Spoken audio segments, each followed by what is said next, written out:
Were you scared at all? Yes, I was. I'm still scared now. Are you? Yes. Well, I think we're safe. Right now on Action 2 News, tornado touchdowns in Wisconsin, a line of severe storms tearing through. Winds at times reaching speeds near 100 miles an hour. So fast. It was quiet. I mean, literally in 3 seconds, half the roof came out. Crazy. It's honestly astonishing of how much winds can do to buildings around here. The storm knocking down trees and power lines and knocking vehicles on their side. Some places going dark, some still in the dark. Team coverage of today's severe weather starts right now on Action 2 News. Good evening. Thanks for joining us. Significant damage after strong winds and rain across the state. Some areas even seeing tornadoes. Tonight, good news. The worst of the storms are out of Wisconsin. Meteorologist David Ernst has the latest in tonight's First Alert Weather Day. David. Yes, Cammie and Bill, the good news, as you said, storms largely out of the area at this point. First Alert Viper Max dry for most. We are still holding on to some storms around the Manitowoc area and most of Sheboygan County still into some rainfall, but the severe threat, flash flooding threat, that is into southern Wisconsin at this point. So some good news there. These storms are on the way out. Nothing else is expected tonight, but it was very active for a time there earlier this evening. A lot of wind damage reports across the region, especially from the Dells right up into Waushara County. And then through the Fox Valley and Green Bay, some of the hardest hit areas with numerous reports of downed trees. In fact, at this hour, 30,000 people are still without power in Green Bay, 14,000, or in Brown County, excuse me, not necessarily Green Bay itself, but throughout the county, 14,000 without power in Outagamie County. But we're also seeing 10,000 without power right now in Sheboygan County and elsewhere in northeastern Wisconsin. Numerous power outages are still being reported at this hour. It will take some time for crews to do their work to get power restored. But again, the good news is things are starting to quiet down. Heavy rain still ongoing south of our area, but things will be wrapping up in Manitowoc and Sheboygan counties momentarily. Much more comfortable right now than it was, so we're in the 60s and 70s. Tomorrow, still on the warm side, but all in all, a quiet day, just a windy one. We'll talk more about that forecast, and it's getting more comfortable heading towards Father's Day. Details on that just ahead. David, thank you. We're hearing from families who have seen significant damage to their homes, even some injuries. One family sharing their story just moments after that storm passed. Jason Zimmerman is live for us in Outagamie County with their plan now moving forward. Jason. Cammie, cleanup continues across the area tonight, and in Outagamie County, I'm told there's quite a few road closures right now, including where this barricade is set up right behind me on Highway 41. This is just south of Black Creek. The reason why, I'm told that there is a lot of debris on that highway, including downed trees and power lines. Now, on the way out here to this location tonight, we did speak to a family who had significant damage to their property. Thinking he had time to secure just a few items before the storm, Ron Nenekoven got caught outside when the wind suddenly picked up in the town center. It happened so fast. It was quiet. Before he could take cover, the shingles from the roof of his house began flying through the air. One of those pieces hit me in the face, knocked my glasses off, and they flew way out in the field. Another one hit me in the legs and knocked me down. Nenekoven's son, Gary, tried to help, but the storm was a bit much. As we came here, we got to those trees and there was nothing. And then all of a sudden, we're like, well, we better start running, and literally in 3 seconds, it went from nothing to 70, 80 mile an hour winds, I would say. By the time the rain let up, about 20 trees in the yard were down, but it was the house that had everyone's attention. Lifted the porch up enough that the post, that supports it, went out. So, and it pushed the coating, side in underneath it. That's pushed up into the attic, and it blew the insulation all around the attic, and it's starting to leak now. The cleanup will take days, but the Nenekovens say they're still thankful. We could all have been dead.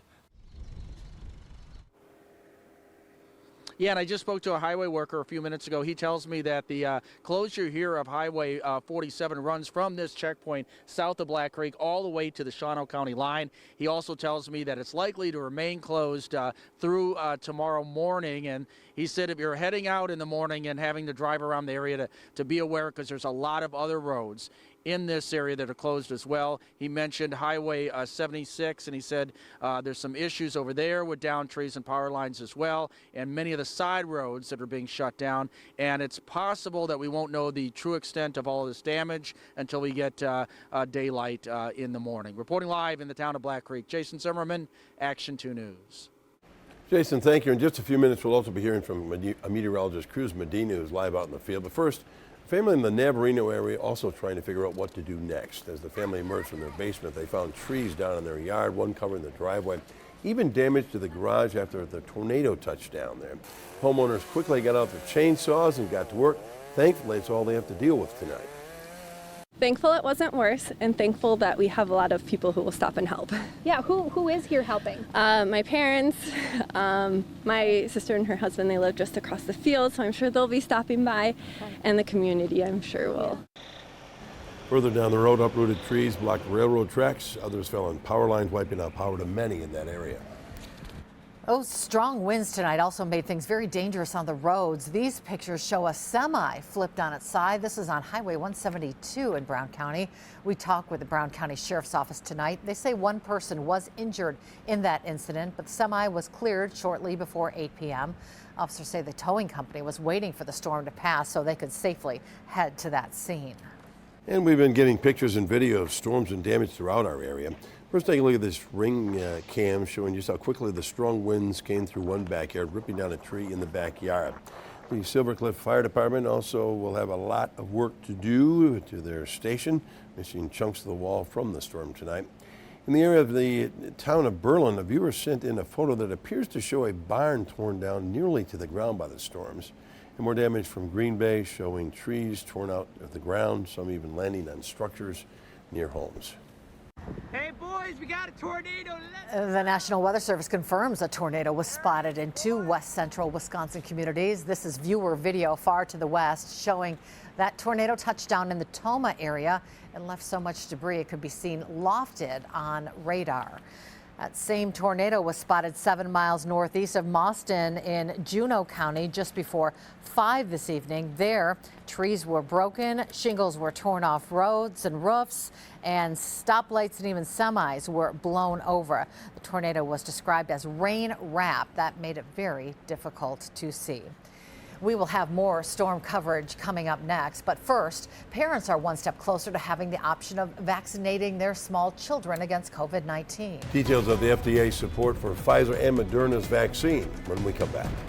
And here's a welcome sight. Severe weather outlook in the very low category overnight tonight. Those storms in the extreme southeastern parts of our area coming to an end. No additional rainfall tonight, but could still have some flooding and certainly a lot of damage that will linger into tomorrow. So we'll have a full rundown on what to expect as we are starting to do the cleanup coming up after the break.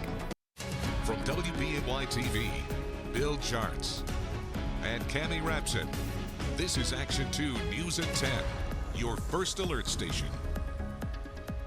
We continue our storm coverage with more damage reports that are coming in tonight. One of the hardest hit areas is the village of Howard. Joshua Peguero brings us now the significant damage there that's impacting several businesses. Joshua. Bill and Cammie, this has been a wild weather day. 2 hours ago, we were drenched with rain as we were reporting live on air. And you can see behind me, now that the rain has cleared, this building, the roof is off. This is along Velp Avenue in Howard. The road behind me was closed for some time as emergency crews cleared out debris. The American Hotel on Velp Avenue had one of its windows shattered by flying debris. It scared people nearby. All of the doors here exploded open. The chimney back there, everything that had doors on it come flying out. So yeah, it was pretty much like an explosion in here as soon as the pool window broke. The hotel lost power and several took to the lobby to hunker down. Some of those staying at the hotel were enjoying a night out in Green Bay when the storm swept through. We got to Stadium View about 10 minutes prior, and on the way there, we heard tornado sirens. As soon as we walked in, they put us all in the banquet hall. They weren't expecting to return to this amount of damage at American. By Stadium View, there was no damage at all, and then once we got here, it was crazy. It's honestly astonishing of how much winds can do to buildings around here. Some told us the whole experience was frightening. I haven't had that much adrenaline running through me. I don't know if I could ever say I ever had that much going through me. It was a very scary moment.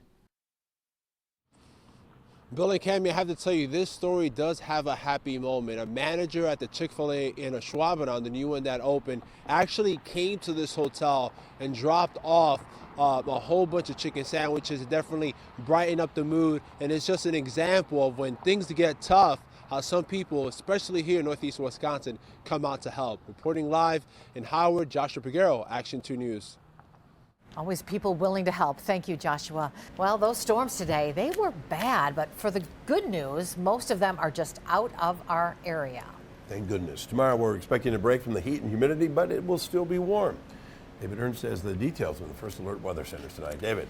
Bill and Cammy, no 90s around tomorrow, but temperatures are still going to be pushing into the 80s, so hopefully we can improve the numbers on the map right now, because probably still needing some air conditioning tomorrow. At this hour, more than 10,000 households without power in Sheboygan and Outagamie counties, 32,000 households without power in Brown County, even Marinette and Waushara counties right now reporting 6,000 households without power. So a lot of damage across the area because of those storms earlier on. As Cammy and Bill were talking about, largely out of the area. A few light showers still left over in Sheboygan County, Sheboygan right along the coastline there. You're likely hearing some of that thunder, but most of the heavy rainfall is sitting out over Lake Michigan at this time. Here's a rundown of how the evening unfolded starting around 4 or 5 o'clock, and you can see all of those storms and the warnings that were issued as they moved on through the area, with some of the most intense activity from Wautoma right up through Outagamie County and towards the Green Bay area. At this hour, though, thankfully things quieting down. These storms will continue pressing off towards the east. Notice the clear sky back into central and western Wisconsin. All of that is headed our way, so skies will be clearing out overnight tonight, and that will give us plenty of sunshine right off the bat as we start your Thursday morning. Plenty of sun, in fact, through the day. During the afternoon, a few more clouds building. Perhaps we have a stray rain shower. No thunderstorms, no severe weather expected, but a stray rain shower possible across the north woods, highs into the middle 80s, but no 90s expected. So let's get into your forecast here on First Alert Pinpoint Predictor. And as far as the timing goes with those storms earlier today, it was basically spot on, and we will continue to see any rain shift out of the area, and you notice skies clearing right out. So plenty of sunshine tomorrow morning. Temperatures not nearly as warm as they were this morning, because we are already going to be dropping that humidity down. So we're in the lower half of the 60s through the Fox Valley towards the lakeshore. Northern areas, you probably do slip into the upper 50s overnight tonight. Plenty of sun to start your day on Thursday. We continue with sunny skies through the lunch hour, but notice the clouds building to the northwest, and during the early and mid-afternoon, a few spotty rain showers are possible across the northwoods. I wouldn't expect anything widespread or long-lasting. No thunderstorms or severe weather anticipated, and around the Fox Valley, just a little bit more cloud cover to roll overhead, but even that will be clearing on out for the evening. The big story tomorrow, likely to be the wind. We don't have any thunderstorms in the forecast, but winds will be strong. We're talking about 20, 25 miles per hour sustained winds, gusts upwards of 40 or 45. Now, for some perspective, earlier today we had storms producing wind gusts 60 to 80 miles per hour, so nothing on that order. But still, with the strong weather that moved through earlier on today, gusts of 40 or 45 could bring down some tree limbs or anything that was weakened by the storms tonight. So be on the lookout for that tomorrow as we're out and about doing the cleanup. There could be some additional damage just because of problems lingering from tonight. Tomorrow, that humidity will be dropping. We're looking at dew points slipping back into the upper 50s, so perhaps it feels slightly humid in the morning, but by the afternoon, a lot more comfortable than it has been lately, despite the warm weather. Low 80s through the Fox Valley, and even Lakeside, we're probably getting into the 80s because of that strong west wind. Northern areas, upper 70s, but as you just saw, the humidity will be lower, so not nearly as uncomfortable, and that humidity continues to drop into the weekend. In fact, Saturday should be a very nice day. Mostly sunny skies. We'll see that humidity, dew point levels down in the 40s, so very comfortable air. And temperatures will be in the 70s, so a beautiful day there. Leading into Father's Day, chance for some storms in the morning, and the humidity does start to tick back up, and you'll notice we don't get a break for very long. Next week, we are right back into the sticky and uncomfortable stuff. The heat comes back as well, so might have some First Alert weather days in there for that dangerous heat and humidity. But in terms of storms, keeping the severe weather outlook very low. In fact, even on Father's Day morning, very low for your severe weather outlook there. Right now, it is 73 degrees at the airport in Green Bay with a dew point of 68, so still a little bit sticky, but any rain is ending and will do so rather quickly. Gradual clearing tonight, lows in the 50s and 60s tomorrow. It's going to be a windy day, but lower humidity, maybe a stray shower north by the afternoon. Still on the warm side with temperatures in the 80s. Out on the water, it will be choppy tomorrow, Friday, probably a better day to take the boat out. There is a small craft advisory on Thursday. Beautiful weather leading into the holiday weekend for Father's Day. Might just have a few stray storms early in the day on Sunday.